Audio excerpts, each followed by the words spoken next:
سورۃ المائدہ آیت نمبر 94. اللہ فرماتا ہے بسم اللہ الرحمن الرحیم یا ایہا الذین آمنو، اے لوگو جو ایمان لائے ہو، لیبلونکم، البتہ ضرور آزمائے گا تمہیں، اللہ بشیء، ساتھ چیز کے، من الصید، شکار میں سے، تنالہ، پا لیں گے اسے، ایدیکم، ہاتھ تمہارے، ورماحکم، اور نیزیں تمہاری، لیعلم، تاکہ جان لے، اللہ من، کون، یخافہ، ڈرتا ہے اس سے، بالغیبی، غیبانہ طور پر، فمن، تو جو کوئی، اعتدی، زیادتی کرے، بعد ذالک، بعد اس کے، فلہ، تو اس کے لیے، عذاب، عذاب ہے، علیم، دردناک.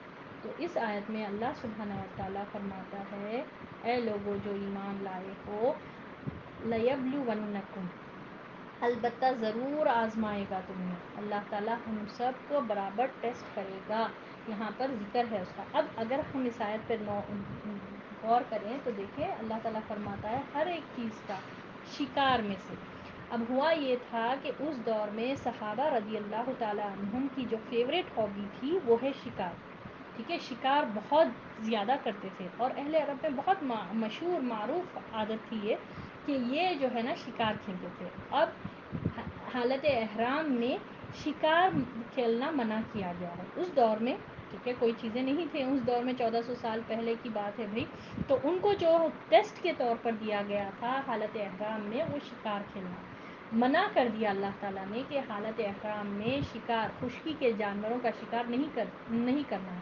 تو اللہ تعالیٰ ٹیسٹ کے طور پر بالکل وہ جو جانوریں ہوتے تھے جس کا شکار سے منع کیا جا رہا ہے، اللہ تعالیٰ جس کا منع کر رہے ہیں، جیسے ہرن ہے، بکری ہے، گائے ہے، یہ چیزوں کا، خشکی کے جانوروں کو منع کیا جا رہا تھا، تو بالکل سامنے آتے تھے، یعنی بالکل پکڑ کر جب کا جبھی شکار کر سکتے تھے وہ.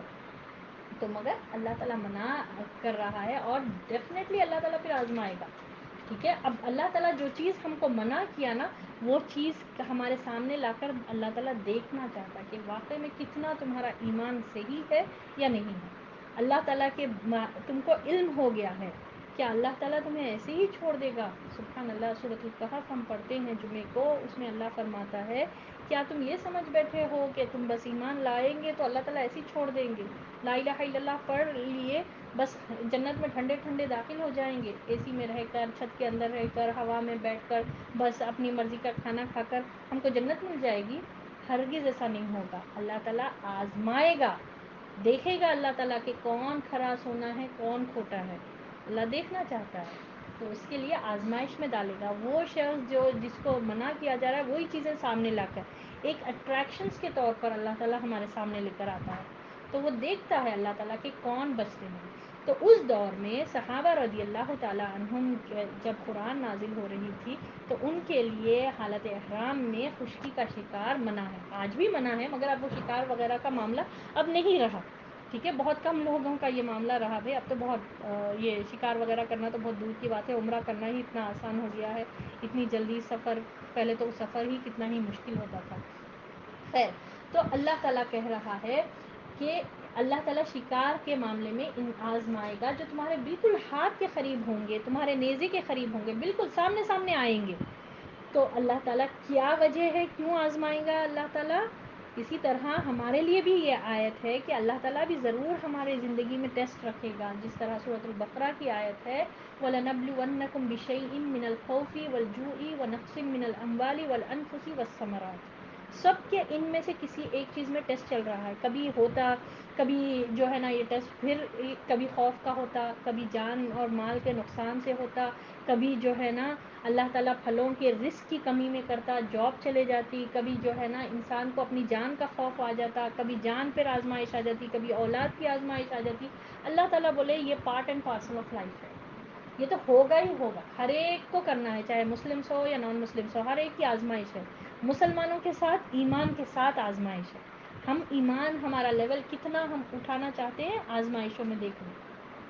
جو یہ دعویٰ کرتا ہے کہ ہم اللہ سے محبت کرتے ہیں تو ہم یہ دیکھیں کہ ہم اللہ سے کتنی محبت کرتے ہیں. آزمائشوں میں اصل پتہ چلتا ہے کہ کون کتنا ثابت قدم رہتا ہے، کون کتنا یہ سمجھتا ہے کہ قدر اللہ ما شاء فعل، جو کچھ ہوا وہ اللہ کے حکم سے ہوا. ان للہ ما اخذ، وہی اللہ ہی کے لیے ہے جو کچھ اس نے دیا. وللہ ما آتا، اسی کے لیے ہے جو کچھ اس نے عطا کیا. اگر لے لیا بھی تو اسی کی حکم سے ہوا، اور دیا بھی تو اسی کے حکم سے ہوا. یہ جو ہے نا، یہ فیلنگ انسان کو مطمئن ہونا والا بناتی. اور ہر چیز اللہ ہمارے پاس ایک معین مدت تک کی ہے، ہر ایک ٹیمپرری ٹائم تک کے لیے. کوئی چیز دیکھیے آپ ہمیشہ نہیں رہتی ہمارے پاس. ہماری صحت ہمیشہ نہیں رہتی، جوانی ہمیشہ نہیں رہتی، ہمارا بچپن، ہماری خود کی زندگی میں جو اسٹیجز اللہ نے بنائے اس سے ہم کو پتہ چلتا ہر چیز ہمیشہ باقی نہیں رہتی. اسی طرح زندگی بھی نہیں رہے گی. تو جو آج زندگی میں جو معاملات ہے ضروری نہیں ہے کل بھی وہی رہے. تو سبحان اللہ، اللہ تعالیٰ بتا رہا ہے یہ آزمائشیں کیوں ہیں؟ لیعلم، تاکہ جان لے اللہ، اللہ من، کون، یخاف، ڈرتا ہے اس سے، بالغیب، غیبانہ طور پر. جو غیب پر ایمان رکھنے والے ہیں، جو اللہ کو مانتے ہیں کہ وہ ایک ذات مجھے دیکھ رہا ہے، مجھے جانا ہے، وہ سمیع العلیم والی ذات ہے، کوئی سنے یا نہ سنے اللہ تعالیٰ تو دیکھ رہا ہے. یعنی غیب میں ڈرنے والے، تاکہ جان لے کون، اللہ جان لے تاکہ کون اللہ سے بن دیکھے ڈرتا ہے. اللہ کو دیکھے نہیں، ہم میں سے کوئی نہیں دیکھا اللہ کو، نہ کسی انسان نے دیکھا. تو کون بن دیکھے ڈرتا ہے؟ کون کس کا ایمان اتنا ہے کہ جو اللہ کو یہ سمجھے کہ سمیع العلیم، میں کچھ بھی زبان سے نکالوں اللہ مجھے سن رہا ہے. کوئی دیکھے یا نہ دیکھے اللہ مجھے دیکھ رہا ہے، تاکہ اللہ جان لے. اور اس کی بہترین مثال کون ہے؟ یوسف علیہ السلام. اللہ اکبر کبیرہ. دروازے پہ غلط الابواب کا ورڈ قرآن یوز کرتا ہے دروازے علیہ السلام کے ساتھ جو یہ معاملہ ہوا. ابواب مانے یہ جو ہے نا، باب کی جمع ابواب ہوتا ہے، تو کئی دروازے تھے. اس نے دروازے پہ دروازہ، محل کا بڑا بند کر یوسف علیہ السلام کو بے حیائی کرنے کے لیے، ایک غلط عمل کے لیے دعوت دیا. اور حالانکہ دیکھیں آپ، یوسف علیہ السلام کے لیے وہ عورت خوبصورت بھی تھی، بہت زیادہ ویلدی بھی تھی، ہر معاملے سے کوئی وہی نہیں تھا کہ یہ چیز جو ہے نا راز فاش ہو سکے. مگر یوسف علیہ السلام نے کیا کہا؟ نہیں، میں اس ذات سے ڈرتا ہوں جو مجھے دیکھ رہا ہے. تو یہ ہے غیب سے کون ڈرتے. تو یہ کس طرح سے آپ دیکھیں اتنی بڑی آزمائش، اور انہوں نے کیا کہا کہ نہیں، مجھے یہ کام کرنا ہی نہیں ہے، مجھے ایسا کام کرنا ہی نہیں ہے جس سے اللہ کی نافرمانی ہو. اور یہی چیزیں جو ہے نا اللہ کے قرب، اور ایسا ہم میں سے ہر ایک کی ایسی آزمائش ہوتی ہے. وہ چیز ہمارے سامنے لا کر رکھ دی جاتی ہے، کوئی چیز ہماری ایسی چیز ہے جس سے جو ہے اللہ تعالیٰ ہم کو آزماتا ہے، کہ اللہ دیکھتا ہے کہ کیا اب یہ بندی کیا کرے گی. یہ ٹیسٹ میں ڈال کر اللہ دیکھتا ہے کہ کیا پھر یہ جو ہے نا برائی کی طرف جاتی، یا پھر ناشکری کرتی ہے، یا پھر یہ کیا معاملہ ہوتا ہے اس بندے کا. اللہ تعالیٰ دیکھتا ہے، ٹیسٹ کرنا چاہتا ہے. پھر جب ہم ثابت قدم رہے، ہم اللہ کی فرما برداری میں ہی رہے، یہ نہیں کہ ایک موقع پر، ایک تنہائی میں، ایک محفل میں، یہ نہیں ہوگا معاملہ. کون غیب میں بن دیکھے اللہ سے ڈرتا ہے، اللہ دیکھنا چاہتا ہے. یہ آزمائشیں ہم میں سے ہر ایک کے ساتھ رہے گی. اور بہترین مثال میں آپ کے سامنے رکھ دی کہ آپ سوچیں نا کہ یوسف علیہ السلام کو کوئی خطرہ ہی نہیں تھا، اور نہ ہی وہ اس عورت کو تھا، عزیز مصر جو ہے نا بیوی کو کوئی خطرہ ہی نہیں تھا. مگر ڈرے کس سے؟ یوسف علیہ السلام. اور کیا آپ دیکھیں یوسف علیہ السلام کے اس پورے سٹوری میں، قصے میں ہم کو اتنے سبق ملتے ہیں. انہوں نے کہا کہ مجھے جیل خانہ زیادہ پسندیدہ ہے اس سے زیادہ کہ میں ان کے باتوں میں آ کر میں اللہ کی نافرمانی کروں. میں اور پسند ہے صرف بولے ہی نہیں بلکہ کر کے بھی بتائے. معصوم تھے اس گناہ سے، مگر پھر بھی جیل خانے میں زندگی گزارے.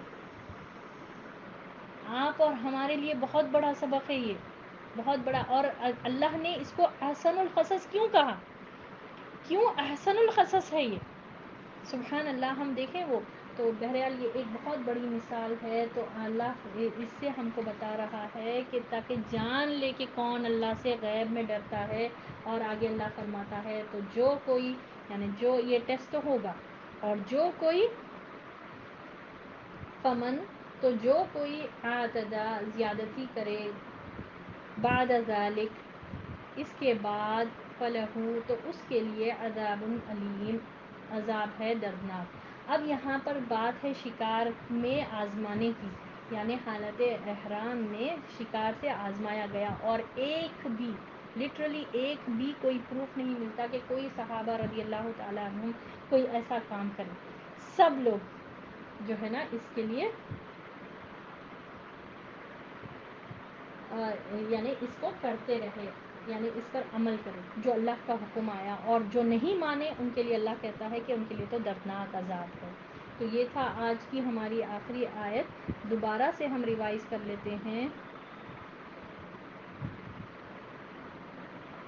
یا ایھا الذین آمنو اے لوگو جو ایمان لائے ہو لیبلونکم البتہ ضرور آزمائے گا تمہیں اللہ بشیء ساتھ ایک چیز کے یعنی ساتھ ایک چیز کے من الصید شکار میں سے تنالہ پا لیں گے اسے ایدیکم ہاتھ تمہارے ورماحکم اور نیزے تمہارے لیعلم تاکہ جان لے اللہ من کون یخافہ ڈرتے ہیں اس سے بالغیبی غیبانہ طور پر یعنی بن دیکھے. فمن تو جو کوئی اعتدا زیادتی کرے یعنی پھر بھی اس اللہ کا حکم آ گیا اس کے بعد اللہ تعالیٰ منع کر رہا ہے یہ کام سے. یہاں پر جس بات کیا جا رہا ہے حالت احرام میں شکار کرنے سے منع کیا گیا. اب اس کے بعد حکم آنے کے بعد وانٹیڈلی کوئی گئے شکار کرے تو اللہ کہتا ہے کہ جو کوئی یہ کام کرے گا اس کے بعد حکم آ جانے کے بعد فلہو تو اس کے لیے عذاب ہے علیم دردناک. ہوپ آج کی آیتیں تینوں آیتیں آپ لوگوں کو کلیئر ہوگی. اللہ تعالیٰ سے ہم دعا کرتے ہیں اللہ تعالیٰ ہم سب کا شمار اہل القرآن میں فرمائے اور جو جو باتیں ہمارے دل کو لگ رہی ہے ہمارے کانوں نے سنا اللہ ہم کو عمل کی توفیق عطا فرمائے. مجھے پہلے اور ہم سب کو اللہ تعالیٰ عمل کی طرف آگے بڑھائے اور عمل میں صرف اور صرف مقصد یہ ہو کہ اللہ ہم سب سے راضی ہو جائے. اللہ کرے کہ یہ قرآن ہمارے قبر میں ہمارا ساتھی بنے. اللہ کرے کہ یہ قرآن ہمارے حق میں قیامت کے دن سفارشی بنے اور اللہ کرے کہ اپنی رحمت سے اپنے فضل و کرم سے اللہ تعالیٰ ہم سب کو جنت الفردوس عطا فرمائے اور دنیا میں رہ تک جنت الفردوس حاصل کرنے کے لیے جو اعمال درکار ہے وہ کرنے والا ہم سب کو اللہ تعالیٰ بنائے. صرف آرزو رکھنے والے ہی نہیں بلکہ عمل کر کے ہم اللہ کو خوش کرنے والے بنائیں تاکہ جب ہم یہاں اس دنیا کو چھوڑیں تو اس حال میں چھوڑیں کہ مسلمان ہوں اور اللہ ہم سے راضی ہو جائے خوش ہو جائے.